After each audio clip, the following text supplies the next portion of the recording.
पंढरीच्या वारीचा महिमा आता 7 समुद्रापार पोहोचलाय. लंडनहून सुरू झालेली जगातील पहिली ग्लोबल वारी आज सातारा जिल्ह्यात दाखल झाली आहे. युरोपातील 11 देशांचा आणि तब्बल 50 दिवसांचा प्रवास पूर्ण करत ही अनोखी दिंडी विठुरायाच्या दर्शनासाठी पंढरपूरकडे मार्गस्थ झाली आहे. अधिक माहिती पाहूया या रिपोर्टमधून. लंडनमधून विठोबा माऊलीच्या पादुका घेऊन निघालेल्या ग्लोबल वारीचे सातारा जिल्ह्यात भाविकांनी उत्स्फूर्त स्वागत केले. साताऱ्यात प्रवेश करण्यापूर्वी नीरा नदीत पादुकांना पवित्र स्नान घालण्यात आले. टाळ मृदंगाचा गजर, अभंग आणि हरिनामाच्या जयघोषात वारकऱ्यांनी विठ्ठल भक्तीचा अनोखा सोहळा अनुभवला. 11 युरोपीय देशांचा प्रवास करत आलेली ही दिंडी भारतीय संस्कृती, संत परंपरा आणि वारकरी संप्रदायाचा संदेश जगभर पोहोचवत आहे.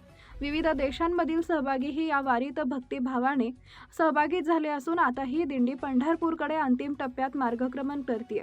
ग्लोबल वारीमुळे वारकरी परंपरेला आंतरराष्ट्रीय स्तरावर नवी ओळख मिळत असल्याची भावना भाविकांनी व्यक्त केली आहे. आपला Vidarbha live bureau report, Pandharpur.